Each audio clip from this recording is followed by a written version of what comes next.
بیان لے کے چلا تھا. ہاں یہ میں بتا رہا تھا کہ آج کل جو موٹیویشنل اسپیکر کچھ صحیح بھی ہوتے ہیں ان میں, لیکن میجورٹی عجیب عجیب باتیں, بعض باتیں ٹھیک ہوتی ہیں لیکن جب آپ وہ کریں گے تو اس کا سوسائٹی پہ اثر بہت غلط پڑے گا, بہت غلط اثر پڑے گا سوسائٹی پہ. اسی وجہ سے ہمیں قیصر احمد راجہ پسند ہے. قیصر احمد راجہ جو ہے نا, وہ آج کل کے نام لحاظ لبرلز کے خلاف بہت خاندانی اور بہت مضبوط لب و لہجے میں کام کر رہے ہیں. آپ ان کی ویڈیو کو زیادہ سے زیادہ سوسائٹی میں پھیلائیں. تو اللہ تعالیٰ نے ہمیں جو دین اور مذہب دیا, یا ایھا الذین آمنوا ادخلوا فی السلم کافہ, تو میں حدیث پیش کی تھی آپ کے سامنے. نبی صلی اللہ علیہ وسلم نے ارشاد فرمایا کہ ذاق طعم الایمان من رضی باللہ ربا, پورا جو مسلمان ہوگا نا اپنے آپ کو مکمل اسلام کے حوالے کر دے گا, تو آپ صلی اللہ علیہ وسلم نے فرمایا وہ ایمان کی مٹھاس چکھ لے گا. تو ہم ایمان کی مٹھاس کیوں نہیں چکھ رہے؟ ہم آدھے تیتر آدھے بٹیر والی پالیسی پر عمل کر رہے ہیں. تو اپنے آپ کو مکمل حوالے کیسے کریں گے ہم؟ دیکھو اللہ تعالیٰ نے آدم علیہ السلام اور شیطان کا واقعہ قرآن میں بار بار کیوں بیان کیا؟ جب اللہ تعالیٰ کی طرف سے شیطان کو آرڈر آیا تو شیطان نے ماننے سے انکار کر دیا. اس کی لاجک پوچھی. تو جو اہل ایمان لوگ ہیں ان کو جب اللہ کی طرف سے کوئی حکم دیا جاتا ہے وہ بس اللہ کے آرڈر پہ لبیک کہتے ہیں, اس کی حکمت اور علت جاننے کی کوشش نہیں کرتے. اس کی حکمت اور علت جاننے کی کوشش نہیں کرتے. اس میں اتنا سکون ہے, اس لیے مسلمان کے پاس ایک ٹریک ہے, سیدھا راستہ ہے جس پہ وہ چلتا چلا جائے.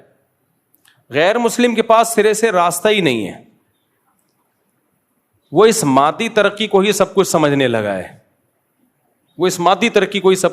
لگا ہے. تو ہمارے پاس اللہ نے ایک ہمیں سیدھا راستہ دیا ہے. اس راستے میں اللہ نے ہمیں 5 نمازیں فرض کی ہیں. اس راستے میں اللہ نے ہمیں رمضان کے روزے دیے ہیں. اس راستے میں اللہ نے اپنا ریلیشن بھی بتایا اور مخلوق کا ریلیشن بھی بتایا. مخلوق کے ریلیشن میں اس اللہ نے ہمیں ماں باپ کا حق دیا, بیوی بچوں کا حق بتایا. تو مسلمان ان سارے ریلیشن کو پورا کرتا ہے. انہی ریلیشن میں, انہی احکامات میں ایک بہت اہم ترین حکم ہے صبر. یہ صبر بھی آج کل مارکیٹ سے شارٹ ہوتا جا رہا ہے. تو ایجوکیشن کا ریشو تو بڑھ رہا ہے لیکن خودکشیاں اسی حساب سے بڑھتی چلی جا رہی ہیں. اس سے پتہ چلتا ہے بھائی انسان کی کامیابی کے لیے تعلیم سے زیادہ ضروری مذہب ہے. تعلیم سے زیادہ ضروری کیا ہے؟ مذہب. دیکھو اگر ہمیں کوئی غم پہنچتا ہے, اللہ ہم سب کو غموں سے محفوظ رکھے, یا تو وہ غم ہماری حماقت سے ہوگا یا کسی قدرتی حادثے کا نتیجہ ہوگا. دونوں میں سے ایک ہی بات ہو سکتی ہے نا. اگر قدرتی حادثہ ہے بھئی اللہ کی طرف سے, اللہ نے کیا فرمایا؟ صبر کرنا ہے. نیک لوگ صبر کرتے ہیں. ہمارے حضرت مفتی رشید احمد صاحب رحمہ اللہ تعالی فرمایا کرتے تھے کہ دینداری کو ناپنے کا طریقہ ہو نا, کسی کی دینداری ناپنی ہے کہ کتنا دیندار ہے. جیسے بخار کبھی کسی کو ہوتا ہے تو ماتھے پہ ہاتھ رکھ کے بعض دفعہ پتہ نہیں چلتا, ویسے ہی ماتھا بعض دفعہ دھوپ سے گرم ہو رہا ہوتا ہے. ایکسپرٹ تو بتا سکتا ہے لیکن عام آدمی دھوکہ کھا سکتا ہے. تو فرماتے تھے کہ بخار چیک کرنے کے لیے تھرمامیٹر لگاؤ گے پتہ چل جائے گا بھئی یہ دھوپ سے ماتھا گرم تھا یا واقعی سچی مچی میں اس کو بخار تھا. تو ہمارے حضرت مفتی رشید احمد صاحب رحمہ اللہ تعالیٰ بڑے اللہ والے بزرگ تھے, اللہ ان کی مغفرت کرے, ان کے درجات کو بلند کرے. وہ فرماتے تھے کسی کو ناپنے کے لیے کہ یہ سچی مچی کا دیندار ہے یا صرف دینداروں والا گیٹ اپ اختیار کیا ہوا اس نے, یہ ناپنے کے لیے کہ غم میں اس کی کیا کنڈیشن ہوتی ہے, پریشانی میں کیا حالت ہوتی ہے اس کی. میں اس میں ایک اور جملہ ایڈ کر لیتا ہوں, خوشی میں کیا کیفیت ہوتی ہے. جو بے دین لوگ ہیں خوشی میں اترانے لگتے ہیں, اپنی اوقات بھول جاتے ہیں. اچھا ایک اور بات یہاں پہ, بعض دفعہ آدمی کو کوئی خوشی ملتی ہے اپنی اوقات بھولتا نہیں ہے, لیکن دوسرا اس کے بارے میں بدگمان بلا وجہ ہو رہا ہوتا ہے کہ یہ اپنی اوقات بھول گیا. تو یہ جو دوسرا ہے نا یہ بہت پس ذہنیت کا ہوتا ہے. علماء کے پاس پیسہ آتا ہے نا, ان کی دل کی کیفیت تبدیل نہیں ہوتی. جب پیسہ نہیں تھا تو بھی ٹھیک ہے, آ گیا تو بھی ٹھیک, لیکن بلا وجہ بعض لوگوں کو جیلس ہو رہے ہوتے ہیں.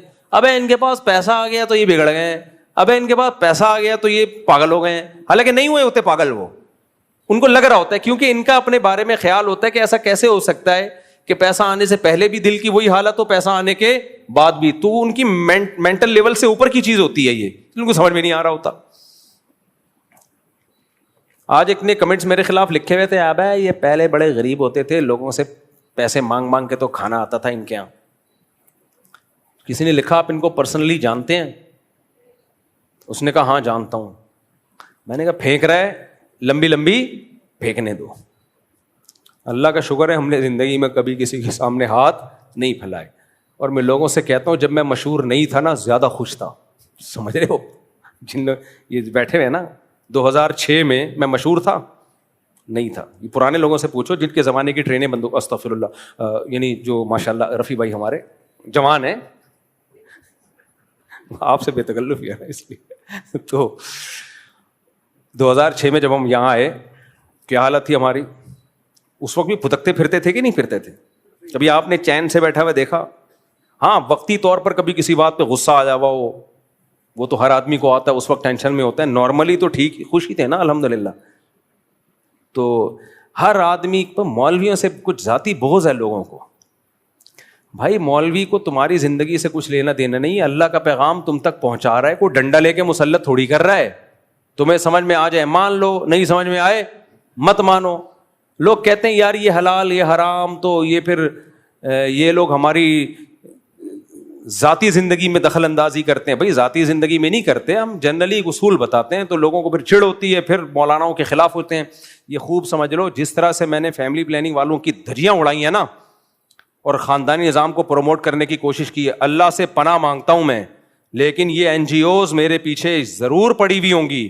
ان کا بس چلے کوئی نہ کوئی اسکینڈل بنا کے, اللہ بچائے, یہ لوگ ڈالنے کی کوشش کریں گے, کیونکہ یہ نیچ حرکتوں پہ اترتے ہیں. ان کے پاس جب نظریاتی طور پہ جواب نہیں ہوتا نا, تو شخصیات پہ کیچڑ اچھالتے ہیں یہ. تو میں تو اس کے لیے ذہنی طور پہ تیار رہتا ہوں کہ کچھ بھی کر سکتے ہیں, اللہ بچا, اللہ سے بس پناہ مانگتا ہوں میں. امریکہ میں ایک مولانا صاحب تھے, 15 سال پہلے بیوی کو ڈیورس دی تھی انہوں نے, میاں بیوی میں علیحدگی ہو گئی. 15 سال کے بعد ان کی بیگم نے کہیں کیس کیا, 15 سال پرانا.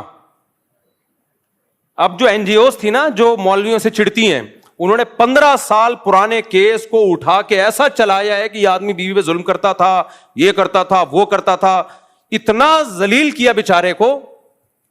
اور یہ نہیں بتا رہی کہ بیوی کے ساتھ جس سے ڈیورس ہو گئی. تو یہ پروپیگنڈے کے ماسٹر ہوتے ہیں یہ لوگ, کچھ بھی کر سکتے ہیں. اور ان کا تیروں کا رخ سب سے زیادہ مولویوں کی طرف ہے, اور عام مولویوں کی طرف نہیں. جو نماز کی ترغیب دے گا اس کی طرف نہیں, زکوٰۃ کی ترغیب دینے والے کی سے ان کی کوئی دشمنی نہیں ہے, حج کی ترغیب دینے والے سے ان کی کوئی دشمنی نہیں ہے. ان کی دشمنی بندے سے ہے اور میرے جیسے مولویوں سے ہے, جو عورت کو کہہ رہے ہیں کہ شوہر کی سربراہی مانو, جو عورت کو کہہ رہے ہیں نسل بڑھانا تمہاری فطری اور مذہبی ذمہ داری ہے, گھر سنبھالنا تمہاری ذمہ داری ہے, عورت کے پاس ڈیورس کا حق نہیں ہے. یہ جو مولوی اس طرح کی باتیں کر رہا ہے نا, ان کی کیونکہ کروڑوں اربوں روپے خرچ کر رہے ہیں خاندانی نظام کو توڑنے پر, تو جو مولوی خاندانی نظام کو جوڑنے کی بات کرے گا, آپ کیا سمجھتے ہو اس کو ہی چھوڑ دیں گے ایسے ہی؟ یہ تو اب تک اللہ نے بچایا ہوا ہے مجھے. کوئی ویک پوائنٹ ان کے ہاتھ میں آیا, انہوں نے رائی کا پہاڑ بنا کے پیش کرنا ہے, رائی کا پہاڑ بنا کے. سمجھ رہے ہو کہ نہیں سمجھ رہے؟ آپ نماز روزے کی ترغیب دیتے رہو, دینی چاہیے, علماء دیتے ہیں الحمدللہ, لیکن NGOز کو اس سے کوئی دشمنی بولو نہیں ہوگی, کوئی دشمنی نہیں ہے. کیونکہ ان کی توپوں کا جو رخ ہے نا, وہ سارا رخ ہے ہمارے فیملی سسٹم کو ڈسٹرائے کر دو, تباہ کر دو. اور وہ کیسے ہوگا؟ عورت کو مرد کے مقابلے میں لا کے کھڑا کر دو بس. آزادی کی بات کرو, وہ بھی آزاد, فلاں بھی آزاد, بہو ساس سسر کی خدمت سے آزاد. اب دیکھو آج ایک اسکینڈل آیا ہے کہ ایک سسرال نے بہو پہ ظلم کیا, اس کو مار دیا, پتہ نہیں کیا کیا. تو اس پہ خاتون نے ری ایکشن ریکارڈ کروایا ہے, برقعے میں نقاب میں آ کے کہہ رہی ہیں جب ہماری سوسائٹی میں یہ سکھایا جائے گا کہ بہویں ساس سسر کی خدمت کریں اور ان پر لازم ہے, تو یہی حشر ہوگا. او بھائی ہماری سوسائٹی میں صدیوں سے بہویں ساس سسر کی خدمت کرتی ہیں, ایسے واقعات کروڑوں میں ایک ہوتے ہیں. اس ایک واقعے کی بیس پہ آپ نے کہہ دیا کہ بہو ساس سسر کی خدمت ہی نہ کرے. جب گھروں میں رہتے ہیں تو چھوٹوں پر بڑوں کی خدمت لازم ہے یا نہیں ہے؟ یہی تو ہماری سوسائٹی کی خوبصورتی ہے. آپ کی ماں کہہ رہی ہے بہو کو پانی لے کر آؤ, وہ نہیں لے کر آئے پانی, کیسے برداشت کر لو گے آپ؟ ہاں جہاں ظلم ہو رہا ہے, حد سے زیادہ کام لیا جا رہا ہے, وہ غلط ہے, اس کو تو سب 100 دفعہ غلط کہا جاتا ہے. ایک واقعہ ہوگا اس کو رائی کا پہاڑ بنا کے, بھائی ایسے واقعات بھی تو ہوتے ہیں نا کہ شوہر نے بیوی کے چہرے پہ تیزاب ڈال دیا, ہوتے ہیں کہ نہیں ہوتے؟ یہ ظلم ہوتا ہے. اب آپ کو اس سے پتا چلتا ہے کہ شوہر ہونا ہی نہیں چاہیے.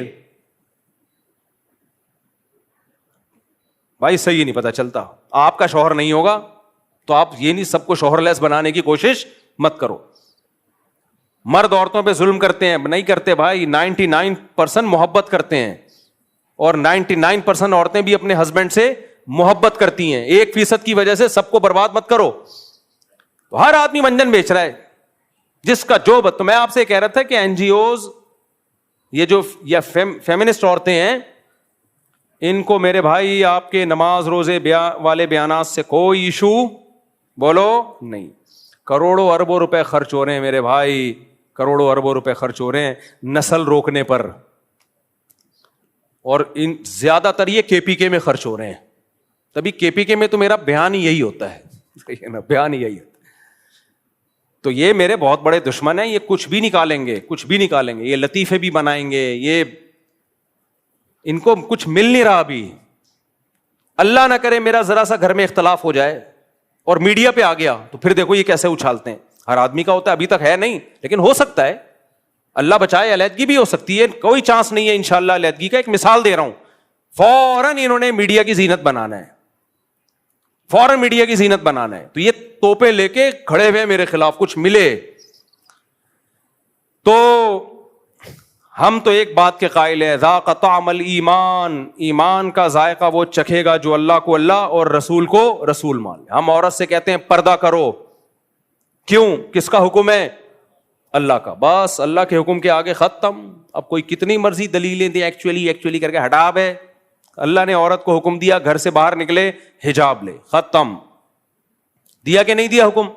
اللہ نے عورت کو حکم دیا دیور سے بھی, اب آپ لوگ کو تکلیف شروع, دیور سے کیا کرے؟ پردہ کرے, ختم. اب ساس کہہ رہی ہے کہ نہیں ایکچولی ہمارے گھر کا ماحول خراب ہو رہا ہے, وہ منہ ادھر کر کے بیٹھی ہوئی ہے. بھائی جو بھی ہو رہا ہے آپ کے گھر کا ماحول, اللہ کا حکم ہے. بھابھی دیور سے منہ سے یعنی بول کیوں نہیں رہے, کیا کرے گی؟ پردہ کرے گی. آپ کو سالی سے فری ہونے کی اجازت نہیں ہے. میں پنجاب میں تھا تو ایک صاحب نے کہا کہ وہ مولوی صاحب جو ہے وہ ایک صاحب ہیں اپنی سالی کو لے کے آ رہے ہیں سفر میں. سالی, میں نے کہا سوالی وہ مولوی صاحب ہو کے سالی کو لے کے آ رہے ہیں, تو جائز نہیں ہے. کہہ رہے ہیں نہیں ایکچولی کو مولوی صاحب بھی شریف آدمی, ان کی سالی بھی. میں نے کہا بھائی شریف کی کیا بات ہے, آپ غیر محرم کے ساتھ سفر کر ہی نہیں سکتے, ختم. تو یہ تو لبرل لوگوں کی باتیں, آنکھیں صاف ستھری ہیں اور ہمارے دل صاف ہیں اور ہم گندی سوچ کے, تمہاری باتیں. ہمیں جب اللہ رسول نے کہہ دیا یہ محرم یہ نامحرم, ہمارے لیے سوچنے کا آپشن بولو. انگریزوں نے نا یہ لبرل ہوتے ہوتے پتہ کہاں چلے گئے, اتنا آگے چلے گئے ہیں کہ بیگم صاحبہ جمشید سے سلام دعا ہے, اچھی ٹائٹ قسم کی سلام دعا ہے, وہ اس کو بھی کچھ نہیں کہہ سکتا. انگریزوں کا جمشید کی بات کر رہا ہوں بھائی, یہاں والے جمشید کی نہیں. جمشید ایک کیریکٹر ہے, تو ان کے ہاں یہ کہ میری سوچ ٹھیک نہیں ہے, میری سوچ اچھی ہے. بھائی سوچ ووچ کی ایسی کی تیسی. محرم نامحرم کی تقسیم کس نے کی ہے بولو؟ اللہ نے. لوگ آتے ہیں میرے پاس, ابا مجھ سے تمیز سے بات نہیں کرتے, ابا یہ کرتے ہیں, ابا وہ کرتے ہیں, میں کیا کروں؟ بھائی حسن سلوک کے علاوہ تمہارے پاس کوئی آپشن نہیں ہے. بھائی یہ کیا, بھائی یہ کہ چھوڑ دے. بھائی ہم ابا کی اطاعت کیوں کرتے ہیں؟ کس کا حکم ہے؟ اللہ کا. ابھی ایک نیا مسئلہ بھی مارکیٹ میں آیا ہے کہ اسلام میں والدین کی اطاعت کا حکم نہیں ہے, حسن سلوک کا حکم ہے. یہ نہیں لائے ہو بھائی مارکیٹ میں, بس کر دو یار, لوگ پہلے ہی پاگل ہو گئے ہیں. ابھی دیکھیں ایک ڈاکٹر صاحب نے کہا چاولوں میں دہی ڈال کے نہیں کھاؤ, ان کا کلپ بہت چل رہا ہے, لوگ باولے ہو گئے, میں بھی حیران گیا یار دہی سے آج سے تو. پھر دوسرے ڈاکٹر نے رد کیا کہ کھاؤ, تو اب کیا کریں, کھائیں کہ نہیں کھائیں, ڈاکٹروں کے پھڈے. تو کسی نے بتایا وہ جنہوں نے کہا دہی ڈال کے نہیں کھاؤ وہ ڈاکٹر نہیں ہے, واللہ عالم, یا ان کا ٹاپک ہے. میں تو کھا رہا ہوں بھائی, ہم تو دہی ڈال کے, ہو سکتا ہے کچھ لوگوں کو نقصان ہوتا ہو, واللہ عالم. خیر, تو قوم پہلے ہی دین پہ نہیں آ رہی ہے, اوٹ پٹانگ چیزیں سوسائٹی میں, لوگ کہاں ماں باپ کی اطاعت کر رہے ہیں, آپ ان کو اور زیادہ باغی بنا رہے ہو, اور باغی بنا رہے ہو آپ ان کو. لوگ تو چھوڑ رہے ہیں اس زمانے میں والدین کی اطاعت. تو میرے بھائی, میرے اور آپ کے پاس اللہ نے آپشن ختم کر دیا. جب اللہ نے کہہ دیا یہ کرو, تو اب ہمارے پاس کیوں کا آپشن بولو ہے ہی نہیں. ختم. سکون کی زندگی ہے یا نہیں ہے؟ دیکھو میں ایک مثال دے کے بس بیان ختم کرتا ہوں. ہمارے بڑے استاذ تھے, ان کو وہ کسی بات کا آرڈر کرتے تھے تو چھوٹے استاذ فوراً پورا کر لیتے تھے. ہم نے کہا آپ یہ کیوں کر رہے ہیں؟ انہوں نے کہا میں یہ دیکھتا ہی نہیں آرڈر صحیح ہے غلط ہے, بس ناجائز نہ ہو, بڑے کا ہے کر لو. تو ہمیں شریعت نے حکم کیا دے دیا؟ ماں باپ کی اطاعت جائز چیزوں میں لازم ہو گئی ہمارے اوپر, اور اللہ نے حکم دے دیا نماز پڑھو. اب جو سوچتے ہیں نا وہ کہتے ہیں ایکچولی آج تھکاوٹ ہے, ایکچولی یہ نہیں ہے, سفر میں تو یوں. بھائی سفر میں بھی اللہ نے نماز کے احکام بتا دیے کیسے پڑھنی ہے, حضر میں بھی اللہ نے نماز کے احکام بتا دیے, وضو کا طریقہ بھی اللہ نے بتا دیا, روزے کا طریقہ بھی بتا دیا. اب اس میں آپ کے پاس نو کا آپشن نہیں. اسی طرح آخری بات, سچی مچی کی آخری بات, دیکھو کچھ لوگ کہتے ہیں داڑھی کہاں ہونی چاہیے؟ دل میں. کچھ لوگ کہتے ہیں داڑھی کہاں ہونی چاہیے؟ دل میں. کچھ کہتے ہیں داڑھی تو سنت ہے, کوئی فرض تھوڑی ہے. کچھ کہتے ہیں اس زمانے کا کلچر تھی داڑھی, اس لیے رکھنے کا حکم تھا. جب ہم اسلام کو مانتے ہیں تو بھائی ہمارے پاس بخاری مسلم کی حدیث ہے, اعف اللحى وقص الشوارب خالف الیہود والنصارى. آپ صلی اللہ علیہ وسلم نے آرڈر دیا ہے داڑھی بڑھاؤ, مونچھیں گھٹاؤ, ختم. اب سوچنے کا آپشن ہے؟ بولتے کیوں نہیں, چپ بیٹھے ہو. بھائی رکھنی پڑے, آپشنل ہے ہی نہیں. یار سکھوں سے عبرت حاصل کرو. اتنی شدید گرمی میں 12-13 گھنٹے اتنی موٹی موٹی پگڑیاں پہنتے ہیں, اتنے پورے بالوں کا گچھا بنا کے سر کے اندر رکھتے ہیں. بچوں کو بھی میں نے دیکھا, بغلوں کے بال بھی کہتے ہیں بڑے ہوتے ہیں, ان کے مذہب کا حصہ ہے, پوری زندگی نہیں کاٹتے. ہمارے مذہب نے کتنی آسانی دے دی, صرف داڑھی بڑھاؤ باقی سارے بال کاٹو. سر کے بال آپشن ہے, رکھنا ہے رکھو, نہیں رکھنا نہیں رکھو. گرمی لگ رہی ہے, اب دیکھو ہمارے یہاں جون جولائی کا الگ سیزن چل رہا ہوتا ہے مردوں کا. جون جولائی میں ریفلیکٹ ہو کے روشنی آ رہی ہوتی ہے, مردوں کی کھوپڑی سے ٹکراتی ہے اور واپس ایک الگ لک آتا ہے. دسمبر میں افریقہ کے گھلے جنگلات, مذہب نے ہمیں اجازت دے دی کہ عورت کو بولا سر کے بال رکھنے پڑیں گے, وہ نہیں کٹا سکتی کیونکہ اس کی زینت ہے. زمانہ جاہلیت میں 2 سال عدت تھی عورت کی, 2 سال, اور اس میں وہ گندگی میں رہتی تھی. شوہر مر جائے نا, مینگنیاں لا کے ڈالتے تھے لوگ, گند میں رہے گی. اسلام نے 2 سال کی عدت کو ختم کر کے 4 مہینے لے کر آیا اسلام. نمبر 2, اس میں گندگی میں رہنے کی اجازت نہیں ہے, صاف ستھری رہے, ہاں زینت اختیار نہ کرے. پھر بعض صحابیات کو اشکال ہوا تو آپ نے فرمایا زمانہ جاہلیت میں تم 2 سال کی عدت ہوتی تھی, اسلام نے تم پہ رحم کیا, 4 مہینے کی رکھ دی. اب یہ بھی نہیں کرو گی کیا؟ حدیث کا مفہوم بیان کر رہا ہوں. بھائی بعض مذہبوں میں تو بال ہی بال ہیں.